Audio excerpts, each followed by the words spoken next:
పిత పుత్ర పవిత్రాత్మ నామమున ఆమెన్.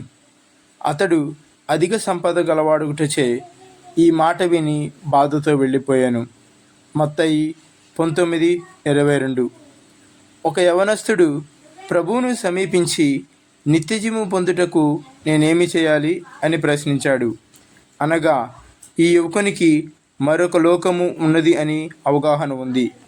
అంతేకాదు, ఈ లోకములో కష్టాలు, బాధలు, వ్యాధులు లేకుండా సంపూర్ణ ఆనందం, సంతృప్తి వంటి పరలోక దీవెనలు పొందవచ్చు అని బహుశా అందుకే అతను ప్రభు నిత్యజీవం అనగానేమి, దానిని పొందుటకు నేనేమి చేయాలి అని ప్రశ్నించాడు. దానికి ప్రభు మోషే ధర్మశాస్త్ర ప్రకారము ఇచ్చిన ఆజ్ఞలను పాటింపమని సలహా ఇచ్చినారు. అప్పుడు అతను అన్నిటినీ తాను చిన్న ప్రాయం నుంచే పాటిస్తున్నాను అని మరియు దాని ధర్మాలు కూడా చేస్తున్నాను అని ప్రభువుకు తెలియజేశాడు.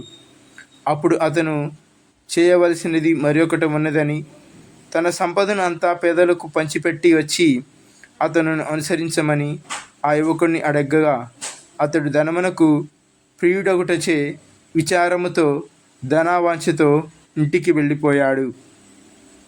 ప్రభువును అనుసరించే వారమై మనకు మరియు ఆ యువకుడికి మధ్య ఉన్న వ్యత్యాసం ఏమిటంటే, యేసు ప్రభు నిత్య జీవమని, రక్షకుడు, మెస్సయ్య అని మనకు తెలుసు. కానీ యువకునికి అర్థం అవ్వలేదు. ప్రభు నిత్య జీవమని ఒకవేళ వానికి తెలిసినచో వానికి ఉన్నదంతయు వదిలిపెట్టి ప్రభువుని అనుసరించేవాడేమో. ప్రభు ఎవరు అని తెలిసిన మనము ఎంత ధన్యులము. ప్రభువే మన పాపములను రక్షించు దైవ కుమారుడని గ్రహించిన మనము ఎంత జాగ్రత్త వహించాలో కదా. ముఖ్యముగా 10 ఆజ్ఞలను పాటిస్తూ, తిరుసభ కట్టలను ఆచరిస్తూ ప్రభువుని ప్రేమించాలి. వాక్యముని విని దాని వ్యక్తిగత జీవితానికి వర్తింపజేసుకోవాలి. అప్పుడే మన విశ్వాసము మనల్ని ఆత్మీయ బిడ్డలుగా మార్చగలుగుతుంది. ఆమెన్.